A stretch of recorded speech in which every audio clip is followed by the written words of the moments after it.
Good morning everyone, my name is doctor Shweta Kumari. आज जो मैं चैप्टर शुरू करने वाला जो बतानी है वो उपशास्त्री प्रथम वर्ष। क्या है? उपशास्त्री प्रथम वर्ष के पाठ्यक्रम के अंतर्गत राज्य के बारे में ए आर देसाई के क्या विचार थे, क्या कहना चाहते थे राज्य के बारे में, उसकी विस्तृत चर्चा करें। सबसे पहले हम जान लें ए आर देसाई क्या है। इनका पूरा क्या नाम था? अक्षय रामलाल देसाई। इनका पूरा क्या नाम था? अक्षय रामलाल देसाई। इन्होंने मुंबई यूनिवर्सिटी से एमए अपना पीएचडी किया। किनके अंदर किया? जीएस घुरिये के अंतर्गत उन्होंने पीएचडी किया और उन्हीं के निरीक्षण में आगे बढ़ते उन्होंने समाज शास्त्र का अध्ययन क्षेत्र में बहुत सारे विचारों को रखा। ठीक है, अब चलते हैं अक्षय राज, जिनको शॉर्ट फॉर्म में ए आर देसाई कहा जाता है, जिनको शॉर्ट में बोला जाता है ए आर देसाई है। ठीक है, इन्होंने राज के बारे में क्या विचार? उन्होंने राज के बारे में जो विचार दिए, क्या कहा है? The myth of the welfare state निबंध। उन्होंने अपनी पुस्तक जो थी the myth of the welfare state निबंध में उन्होंने क्या किया? राज्य के बारे में अपनी विचार व्यक्त किए और उसके बारे में बताया। वे मार्क्सवादी के बारे में बेसी वो जानते थे और उन्हीं के अनुसार वो काम करते थे। क्या मार्क्सवादी के वो पक्षधर थे कि मार्क्सवादी क्या कहता है? संघर्ष को अपना स्थान देता है। मार्क्सवादी क्या करता है? संघर्ष को क्या कहता है? संघर्ष को प्रगति में रूप में वो स्थान मानता है। क्या कहता है? संघर्ष को। तो क्या है? तो ये जो थे ये ए आर देसाई, वो मार्क्सवादी के मानने वाले थे, उसके विचारक थे, उसके समर्थक थे।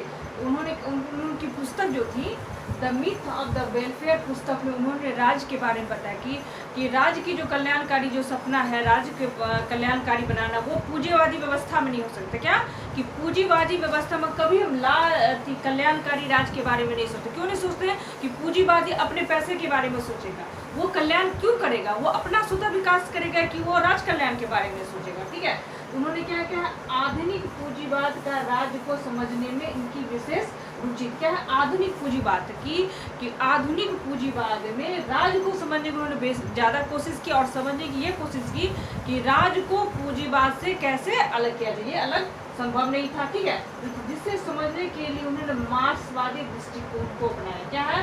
राज्य के विचार में उन्होंने क्या किया? मार्क्सवादी परिप्रेक्ष्य को ध्यान दिया और उन्होंने क्या नहीं, हमें ये राज्य की कल्पना जो पूंजीवादी परिप्रेक्ष्य में हम बिल्कुल नहीं कर सकते। क्यों? कि पूंजीवादी सिर्फ अपने ही अर्थ के बारे में सोचेंगे, अपने उपार्जन के बारे में से, वो राज कल्याण के बारे में क्यों सोचते? क्या कहा जाता है? ए आर देसाई जी थे मार्क्स के बहुत बड़े प्रवर्तक थे। ठीक है, राज्य की प्रवृत्ति शोषणकारी होती है। राज्य की जो प्रवृत्ति है वो शोषणकारी होती है। आधुनिक राज्य में कल्याणकारी प्रवृत्ति कुछ विशेषता क्या क्या है? राज्य की जो प्रवृत्ति है शोषणकारी होती है। क्या है? उन्होंने पूंजीवाद अगर मान लीजिए राज्य में है तो क्या हमारा राज्य की जो प्रवृत्ति वो शोषणकारी हो जाएगा, सिर्फ शोषण के लिए वो राज्य बन जाएगा कि नहीं भाई हम अपना कितना से कितना फायदा कर सके और अपनी जो सोचने की प्रकृति है वो अपने विकास तक सीमित हो। क्या क्या? राज्य की प्रकृति शोषणकारी होती। चले क्या है? आधुनिक राज्य में कल्याण प्रवृत्ति की कुछ विशेषता। उन्होंने कल्याण का उनकी जो राज्य के प्रति विचार जो थे उन्होंने जो कल्याणकारी योजना का निर्माण किया जिससे राज्य का स्वतः विकास हो, बेहतर विकास हो, तो उन्होंने कुछ विशेषता का वर्णन किया। पहला क्या है? पहला क्या था? सकारात्मक राज्य, यानी सकारात्मक की अच्छे सोच वाला राज्य। ठीक है, उदारवादी राज्य में जो लेंस फेयर की भूमिका नीति होती है, यह सकारात्मक सोच है, जो राज्य के प्रति अच्छी सोच, सकारात्मक सोच जो होती है क्या कहते हैं? उदारवादी राज्य जो लेंस फेयर की नीति का पालन करता है। उदारवादी नीति का मतलब जो कहा है उदारवाद लेंस फेयर की नीति, यानी हमको अपने काम से काम मतलब है, मेरा काम तो हो रहा है बस, इससे आगे वो इंटरफेयर नहीं करेगा राज्य की कल्याणकारी। क्या था? और निम्न आवश्यकताओं की पूर्ति करता है, जबकि राज्य को हस्तक्षेप और अधिक नियंत्रण हो जाए। कहते नहीं, ऐसा सकारात्मक जो आपकी राज्य प्रणाली होगी उसमें ऐसा हो सकते नहीं सिर्फ अपने काम से काम हो, नहीं आपको हस्तक्षेप को, राज्य को हस्तक्षेप करना होगा, अपने सोच के भी विचार को व्यक्त करना होगा कि नहीं, राज्य को हस्तक्षेप करना होगा। नहीं, हमारा कल्याणकारी राज्य ये नहीं कि बस अपने से मतलब हो और किसी और से नहीं। यहाँ कल्याण का मतलब सकारात्मक सोच रखिए कि हम अपने राज्य को हस्तक्षेप, या अगर गलत हो रहा तो हस्तक्षेप करेंगे, नहीं ऐसा नहीं होना है। और क्या है? अधिक नियंत्रणवादी, हम अपने राज्य को नियंत्रण में रखें कि नहीं ऐसी सोच नहीं होनी चाहिए, हम अपने राज्य का विकास कैसे करें। ठीक है, दूसरा क्या? लोकतांत्रिक प्रवृत्ति को होना। क्या? लोकतांत्रिक मतलब लोगों की, क्या क्या है? लोकतांत्रिक क्या इसका मतलब क्या? लोगों का, क्या है? लोगों का शासन। क्या है? लोगों का शासन, क्या है, लोकतांत्रिक प्रवृत्ति का होना चाहिए। यहाँ क्या गया है, राज्यों को लोकतांत्रिक प्रवृत्ति का होना चाहिए, ठीक है।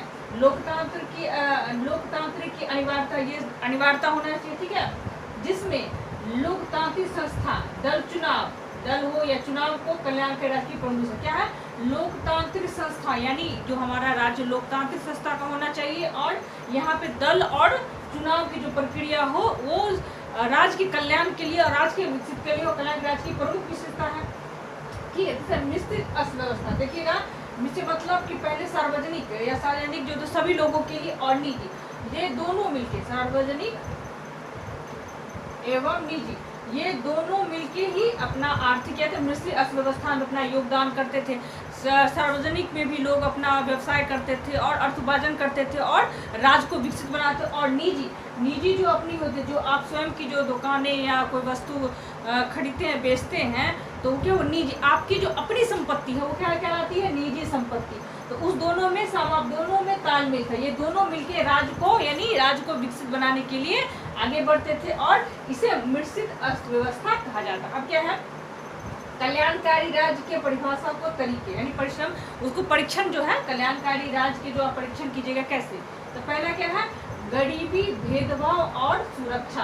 पहले लोग ब्रिटेन, अमेरिका और यूरोप के कुछ राज्य जो है, देश जो है, वो क्या राज्य जो थे वो सोचते थे कि नहीं, हम कल्याणकारी राज्य को अपनाते हैं, हम अपने जनता को सभी तरह के गरीब से मुक्त करते, पूंजी व्यवस्था को कंट्रोल कर रखे हैं, यहाँ पे किसी की कम आय, किसी की ज़्यादा नहीं, सब में सबको रोजगार प्राप्त है। ये जो कंट्रियाँ बताती थी, तो उन्होंने क्या किया, देसाई ने क्या किया, उसकी जो परीक्षण तरीका था उस पर उन्होंने उन्होंने जो कल्याणकारी राज्य के बारे में जो अमेरिका, ब्रिटेन या यूरोप की जो कंट्रियाँ कहती थी, तो उसका परीक्षण किया कि नहीं भाई, हम उसका परीक्षण करेंगे। जो ये कहते हैं कि भाई हमारा देश में कोई बेरोजगारी नहीं है, हमारे देश में किसी बेरोजगार नहीं है, आर्थिक असंतुलन ने पूंजीवादी व्यवस्था को कंट्रोल में, तो उनको निरीक्षण करने के लिए उन्होंने क्या किया, एक कल्याणकारी राज्य को तरीके अपनाए, उस पे आधार पर उन्होंने उसका कसौटी किया और परीक्षा और परिणाम निकाला। क्या था, गरीबी जो जिस कल्याण के राज्य उन्होंने तरीके बताया कि गरीबी, भेदभाव और सुरक्षा, कि गरीबी जो है,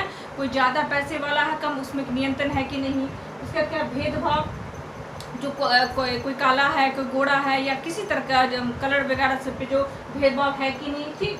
तीसरा क्या, सुरक्षा, क्या आप पूंजीवादी लोगों की सुरक्षा पे ज़्यादा ध्यान देते और जो कम पैसे वालों पे कम ध्यान देते, सुरक्षा है कि नहीं, ठीक। उसका क्या, आय, ये सब जो जितने लोग जो अमेरिका, ब्रिटेन या यूरोप की जो कंट्रियाँ बोली थी कि नहीं हमारे राज्य में है, उसको परीक्षण करने के लिए उनके भाई हम कहने से नहीं होगा, सिर्फ हम उसका परीक्षण करेंगे क्या ये तत्व में है कि नहीं है। उसका क्या है, आय असमानता, जो वो कहते हैं कि भाई नहीं हमारे यहाँ तो आय असमानता नहीं है, हमने कंट्रोल करके रखा हुआ कि किसी की ज़्यादा आय नहीं है, किसी का कम आय, सब एक बराबर है। तो क्या उन्होंने क्या कि आय असमानता को कम करना, किसी के पास ज़्यादा पूंजी है और किसी के पास कम पूंजी, मान लीजिए पूंजी है, किसी के पास कम है और किसी पर, उसको कंट्रोल करना, ठीक है, कम करना। उससे क्या है, पूंजीपतियों पर अंकुश, यानी क्या है, जिसके पास ज़्यादा पैसा है, ज़्यादा संपत्ति है, जो ज़्यादा संपत्ति है और इसका मतलब नहीं कि उनका संपत्ति छीन लेना, माने पूंजीपति जो बनना है कि क्या उस शोषण के द्वारा जो गरीबों को नहीं मिल पाता उनको बचाना, और पूंजीपति पर अंकुश लगाना कि वो गरीब लोग का शोषण ना कर सके। क्या है, अस्थायी विकास की प्रवृत्ति। इसमें क्या होगा, उन्होंने कहा अस्थायी विकास। मान लीजिए आज आपने बहुत सारा पैसा कमाया, आज के दिन में आर्थिक व्यवस्था आप आज बहुत पैसा, लेकिन कल फिर आप जीरो पे चले गए, तो क्या नहीं, अस्थाई क्या है, अस्थाई विकास। आपकी जो विकास दर वो अस्थाई होने का, आज है कल नहीं, अस्थाई होना चाहिए। क्या, अस्थाई प्रवृत्ति। आर्थिक और तेजी और संतुलन, क्या कहा कि अस्थाई विकास की प्रवृत्ति क्या हो, आर्थिक रूप से जो आपके जो विकास हो वो आर्थिक रूप से हो, अस्थाई हो, और तेजी और संतुलन हो। क्या, उस आर्थिक विकास में तेजी भी हो लेकिन संतुलन के माध्यम से हो, ठीक है। एकाएक विकास हो तो कल जाके धड़ाम से गिर गया, ऐसा नहीं।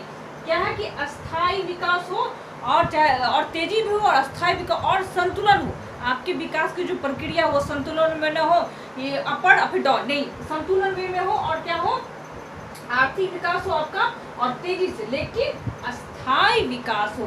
पांचवा क्या आपका, सबके लिए रोजगार। इन्होंने क्या कहा कि ये पूंजीपति जो अमेरिका के या ब्रिटेन के जो लोग हैं, जो उन्होंने कहा कि हमारे यहाँ नहीं है, तो उन्होंने पाया क्या नहीं, सबके लिए रोजगार, यानी आप कल्याणकारी समाज की, राज्य की जो बात कर रहे हैं, तो किसके लिए कर रहे हैं कि सबके लिए रोजगार। इस उन्होंने जो प्रवृत्ति, उन्होंने सोचा था कि नहीं भाई, राज्य सबके लिए रोजगार, ये कल्याणकारी की जो राज्य होना चाहिए उसमें सभी को रोजगार मिले। आज आपको है रोजगार, निकले सभी को रोजगार। इस वीडियो में इतना ही। आगे वाले में वीडियो में राज्य के जो संरक्षण के जो नियम थे उनकी आलोचना थी, उसके क्या क्या निष्कर्ष निकले, पूंजीवादी व्यवस्था के बारे में उन्होंने क्या क्या कहा, उसकी चर्चा करूँगी। धन्यवाद।